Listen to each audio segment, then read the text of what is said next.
अब म तपाईलाई इस्यु अफ डिभेन्चर्स विद्यार्थीहरूले भन्यो सर यसले पनि गरिदिनुस् issue of debentures other than cash issue of shares other than cash जुन तपाई हेर्नु भएको छ नि इस्यु अफ सेयर च्याप्टरमा ठ्याक सेम छ त्यसैले म त्यति डिटेलमा जान्न संक्षेपमै यसलाई पनि गरेर देखाइदिराखेको छु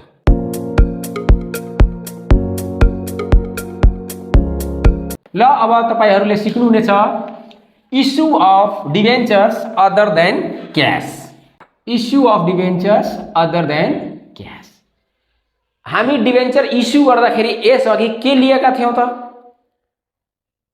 डिभेन्चर दिएर पैसा लिएका थियौं अब त्यस्तो छैन अब के गर्ने कि पैसाको साटो उसको सम्पत्ति या लायबिलिटीज कति लिएको छ अर्थात यहाँ निर के हुन्छ एउटा कम्पनीले अर्को कम्पनीलाई खरिदी राखेको हुन्छ अनि खरिद गर्दाखेरि त्यो कम्पनीको के खरिद गर्न सक्छ त एसेट्स त जति एसेट्स उसको खरिद गरेको छ त्यसलाई हामी के गर्छौं डेबिट गर्छौं ठीक छ कुरो बुझिराख्नु भयो नि जब एउटा कम्पनीले अर्को कम्पनीलाई खरिद गर्छ त के खरिद गर्छ त्यसको सम्पत्ति खरिद गर्छ अनि सम्पत्ति खरिद गर्यो भने डेबिट गर्ने साथसाथै उसको लायबिलिटीको पनि जिम्मेवारी लिन्छ लायबिलिटीजलाई पनि किन्ने कम्पनीले टेक ओभर गर्छ अनि लायबिलिटीलाई हामी के गर्ने क्रेडिट गर्ने अनि टोटल एसेट्स लाई डेबिट गर्ने टोटल लायबिलिटीलाई क्रेडिट गर्ने अनि त्यसलाई कति तिर्नु पर्ने पैसा त्यसलाई हामी भन्छौं भेन्डर अकाउन्ट भेन्डरलाई कति तिर्नु पर्यो त्यसलाई हामी क्रेडिट गर्ने अनि भेन्डरलाई कति तिर्ने त त्यसको लागि हामीले नेट एसेट्स निकाल्नु पर्यो अनि नेट एसेट्स कसरी निकालिन्छ त total assets minus total liabilities total assets कति छ त्यसबाट टोटल लायबिलिटी घटाउने नेट एसेट्स निस्किहाल्छ जस्तै मानौ न एकछिनको लागि 3 लाख को सम्पत्ति किनेको रहेछ 1 लाख को लायबिलिटी छ भनेपछि कति तिर्नु पर्यो त्यो कम्पनीलाई 2 लाख किनभने 3 लाख को त उसको सम्पत्ति किन्यौ हामी तर लायबिलिटी पनि त जिम्मा लियौ नि 1 लाख हो त्यसैले उसले कति तिर्नु पर्ने रियलमा 2 लाख तिर्नु पर्ने यसलाई हामी नेट एसेट्स भन्छौं ठीक छ त 2 लाख को 2 लाख नै तिर्ने हो भने पर्चेज प्राइस 2 लाख भइहाल्यो पर्चेज प्राइस के भइहाल्यो 2 लाख भयो त त्यही पर्चेज प्राइसलाई यहाँ हामी भेन्डर अकाउन्ट लेख्छौं कि त्यसलाई आखिर दिनु कति छ ठीक छ त यस प्रकार हामी उसको एसेट्स लिँदाखेरि डेबिट गर्छौं लायबिलिटी लियो भने क्रेडिट गर्छौं र उसले तिर्नु छ कति भनेर हामी भेन्डर अकाउन्टलाई क्रेडिट गर्छौं अब कहिलेकाहीँ के हुन्छ 2 लाख उसको नेट एसेट्स हो तर पैसा 2 लाख नतिरेर सम्झौता 2 लाखमा नगरेर सम्झौता कतिमा गर्यो त 2,20,000 मा गर्यो कुरो बुझिरहेछ नि उसले तिर्नु कति छ 2 लाख तर कम्पनीले त्यसलाई 2,20,000 रुपैयाँ दिन्छ त्यो बेला अर्थात नेट एसेट्स भन्दा पर्चेज प्राइस बढी तिर्नु पर्यो भने त्यो बेला गुडविल हुन्छ र त्यो गुडविललाई हामी डेबिट गर्छौं कुरो बुझ्नुभयो त्यो गुडविललाई हामी के गर्छौं डेबिट गर्छौं म फेरि रिपिट गर्छु गुडविल कुन बेला क्रिएट हुन्छ जब नेट एसेट्स भन्दा पर्चेज प्राइस बढी हुन्छ अब कहिलेकाहीँ के हुन्छ पर्चेज प्राइस कम हुन्छ उसको सम्पत्तिको रियल दाम 2 लाख भयो तर हामी भन्छौं हैन हैन 1,80,000 मात्र दिन्छु तपाईलाई बेच्नु छ भने बेच्नु छैन भने छोड दिनुस् त्यसले भन्छ ठीक छ 1,80,000 मै दिदियो भने त्यो बेला त हामीलाई फाइदा भयो कति फाइदा भयो 2 लाख को सम्पत्ति 1,80,000 मा किन्दाखेरि त 20,000 फाइदा भयो यसलाई हामी क्यापिटल गेन भनेर कैपिटल रिजर्व अकाउंट लेख्छौं कैपिटल रिजर्व अकाउंट कुन बेला कैपिटल रिजर्व अकाउंट हुन्छ र कुन बेला गुडविल हुन्छ कुरो बुझ्नु भयो ठीक छ त यो तपाईको नेट वर्थ भन्दा बढी आयो भने गुडविल नेट वर्थ भन्दा थोरै पैसा दियो भने कैपिटल रिजर्व हुन्छ यो अप्सनमा हुन्छ ठीक छ अब त्यो भेन्डर कम्पनीलाई हामीले तिर्नु पर्यो त भेन्डर कम्पनीलाई अब के गर्ने भेन्डर कम्पनी अकाउन्ट डेबिट गर्ने भेन्डर कम्पनी अकाउन्ट डेबिट गर्ने अनि अब त्यो भेन्डर कम्पनीलाई के दिने त पैसा दिनु छैन के दिनु छ अब त्यसलाई डिबेन्चर दिनु छ त यो भेन्डर कम्पनीलाई अब के दिने डिबेन्चर दिने डट कति डिबेन्चर दिने डिबेन्चर त्यसलाई डिबेन्चर अकाउन्ट भन्ने कुन एमाउन्टलाई डेबिट गर्ने यो भेन्डरवाला पर्चेज प्राइसलाई यहाँ डेबिट गर्ने र त्यसलाई कति तिर्नु छ र 2 डिभेन्चर दिने। अब प्रश्न छ कतिवटा डिभेन्चर दिने, फेरि त्यही फर्मुला युज गर्ने, नम्बर अफ डिभेन्चर निकाल्ने फर्मुला के पेएबल एमाउन्ट कति चाहे पर्चेज प्राइस कतिमा किनेको रहेछ र बाई रेट अफ डिभेन्चर। अब रेट यदि पार भ्यालुमा छ भने फेस भ्यालुले भाग गर्ने, यदि रेट प्रिमियममा छ भने प्रिमियम जोडेर डिभाइड गर्ने र यदि रेट डिस्काउन्टमा छ भने घटाएर डिभाइड गर्ने। क्लियर छ? यसबाट नम्बर अफ डिभेन्चर आउँछ, त्यही नम्बर अफ डिभेन्चरमा यहाँ गुणा गरेर क्रेडिट गर्ने। यस प्रकार हामीले अदर देन क्यास अर्थात् डिभेन्चर इस्यु त गर्ने तर पैसा हामीलाई आएन, हामीलाई के आयो त एसेट्स आयो। त एसेट्स लिएर पनि हामी डिभेन्चर इस्यु गर्न सक्छौँ। यसलाई पनि बुझ्नको लागि तपाईले दुईवटा काम गर्नु होला। एउटा issue of share other than cash हेर्नु होला, त्यो एकदम 2 कपी छ, त्यहाँ सेयर छ यहाँ डिभेन्चर छ, प्रोसेस सेम छ, त्यसैले फेरि त्यसलाई पनि हेर्नु होला। ल म एउटा यहाँ क्वेसन लिएको छु। यस क्वेसनमा एउटा कम्पनीले एबीसी कम्पनीले राम कम्पनीलाई पर्चेज गरिरहेछ, अर्थात् एबीसी कम्पनीले राम कम्पनीको एसेट्स र लायबिलिटीज लिएको छ। हेर्नुस् त, ABC company limited took over the sundry assets of 3,75,000। Assets कतिको लिएको छ 3,75,000।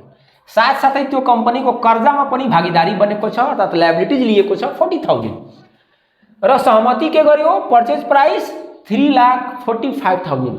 कम्पनीले भन्यो, कुन कम्पनीले भन्यो? एबीसी कम्पनीले भन्यो कि तपाईको सम्पत्ति र लायबिलिटी लिएको बदलामा म तपाईलाई 3,45,000 बराबरको भरपाई गर्छु, भुक्तानी गर्छु, जसमध्ये to be satisfied by 75,000 in cash, जसमध्ये 75,000 रुपियाँ म क्यास दिन्छु, and the balance by the issue of 10% debenture, बाँकी चाहिँ डिभेन्चर इस्यु गर्छु।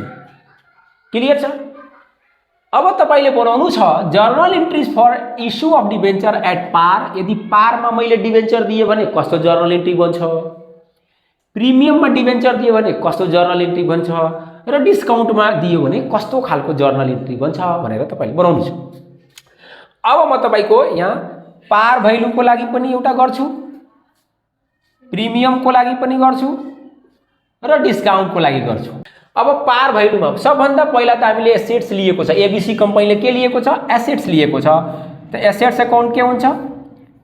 एसेट्स अकाउन्ट डेबिट कतिको एसेट्स लिएछ? 3,75,000। अनि उसको लायबिलिटी कतिको लिएको छ? लायबिलिटी कतिको लिएको छ? 40,000 को लायबिलिटी लिएको छ हो। अब यहाँ हामी पछि गर्छौं, अहिले यसलाई सकाउँ। म यहाँ वर्किङ नोट गर्दै छु, वर्किङ नोट, यसको लागि वर्किङ नोट म गरिरहेको छु। पहिला त हामीले निकाल्नु पर्यो नेट वर्थ। के निकाल्नु पर्यो? Net worth, net assets 3,75,000। Net assets कसरी निकाल्ने? टोटल एसेट्स भर्खर सिकाए थिए माइनस टोटल लायबिलिटीज, अर्थात कंपनी को 3,75,000 एसेट्स लिएको हो र 40,000 उसको लायबिलिटी को जिम्मा लिएको हो भने रियल में उसले तिर्ने कति त 3,35,000 तिर्ने हो। यो भयो नेट वर्थ या नेट एसेट्स। त्यस प्रकार नेट वर्थ या नेट एसेट्स एउटै कुरो हो। कति तिर्ने? 3,35,000। तर सहमति कति गरेछ? पर्चेज प्राइस सहमति गरेछ 3,45,000। अनि मैले के बताएको थिएँ अहिले? 3,35,000 को ठाउँमा यदि 3,45,000 तिर्नु पर्यो भने त्यहाँ हामीले गुडविल बराबरको पैसा तिरेको हो भनेर बुझ्नुपर्छ। अर्थात यहाँ गुडविल को रचना हुन्छ, क्रिएसन हुन्छ गुडविल। अनि गुडविल कति भइहाल्छ त? 3,45,000 माइनस 3,35,000, 10,000 गुडविल भयो। अनि गुडविल को ठाउँ कहाँ छ? यहाँ छ, बताएको थिएँ मैले। Goodwill account debit 10,000। कुरो बुझ्नुभयो? तर म यही सकाइदिउँ तपाईलाई, किनकि अर्को म इक्जाम्पल गर्नेवाला छैन, भिडियो लामो हुन्छ। यदि यो 3,35,000 को ठाउँमा 3 लाख रुपियाँ भुक्तानी गरेको भए 35,000 रुपियाँ क्यापिटल रिजर्भ हुन्थ्यो, हामीलाई फाइदा हुन्थ्यो। र त्यो क्यापिटल रिजर्भ यो गुडविल त्यो बेला नभएर क्यापिटल रिजर्भ क्रेडिटमा हुन्थ्यो भनेर बुझ्नुपर्छ। तर यो क्वेसनमा गुडविल छ। अब हेर्नुहोस् त 3,85,000 को ठाउँमा 40,000 त हामी तिरिसक्यौँ। अब भेन्डरलाई कति तिर्नु छ? भेन्डर एकाउन्टलाई एक्चुअली हामीले कति तिर्नुपर्छ? 3,45,000 हामीले एग्रिमेन्ट गरेको हो, त्यो 3,45,000 हामीले तिर्नुपर्छ। हिसाब मिल्यो? यो 3,85,000 र यो पनि 3,85,000। ठीक छ? नाइरेसन यदि लेख्न चाहनुहुन्छ भने लेख्ने being assets and liabilities taken over. Assets र लायबिलिटी लियो। अब यसको बदलामा के दिने त? अब उसलाई भेन्डर कम्पनीले त भुक्तानी गर्नु पर्यो नि यो, त यसलाई अब के गर्ने? डेबिट। भेन्डर एकाउन्ट डेबिट गर्ने। कति? 3,45,000। त्यो 3,45,000 लाई कसरी तिरेछ? सबभन्दा पहिला त क्यास तिरिदिएछ। कति हजार? 75,000। त 75,000 त क्यास नै तिरिदियो। अनि बाँकी कति रह्यो त? 3,45,000 बाट 75,000 घटाएपछि कति बाँकी रहन्छ त? 2,70,000। 2,70,000 रुपियाँ बाँकी रह्यो। अब यो 2,70,000 को बदलामा हेरिरहेछ नि, 2,70,000 रुपियाँ को बदलामा कति दिनु छ त? 10% डिभेन्चर दिनु छ रे।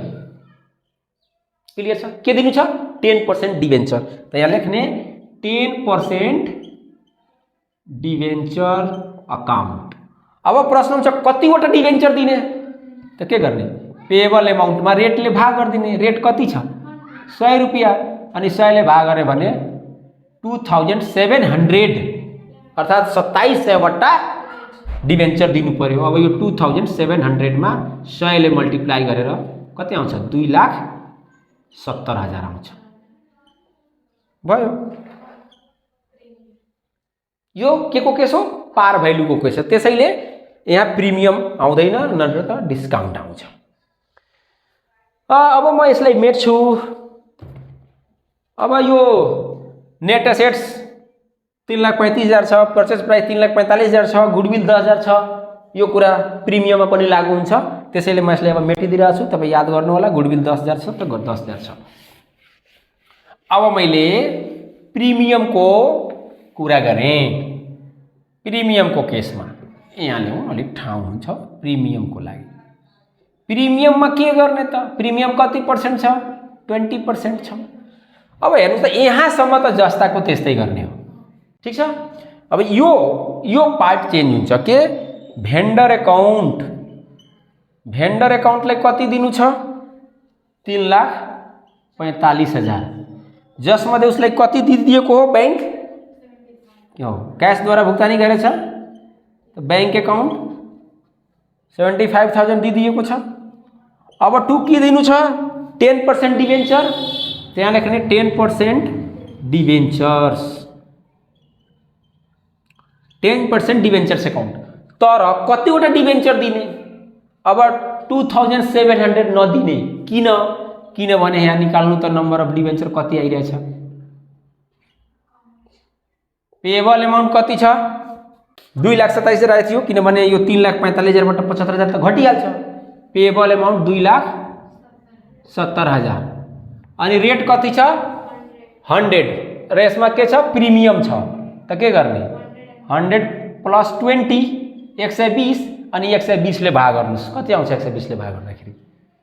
120 ले भाग गर्नु त 12 दूना 24 3 12 दूना 24 12 × 5 = 60।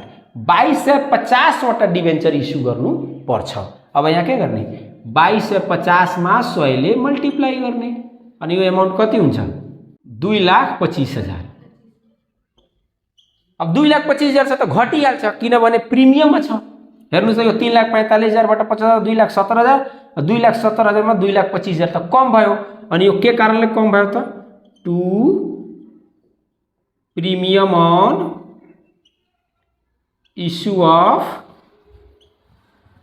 डिभेन्चर। 2,250 गुणे कति? 20। अनि कति हुन्छ यो? 5 दूना 10 के 0 2 दूना 4 1 5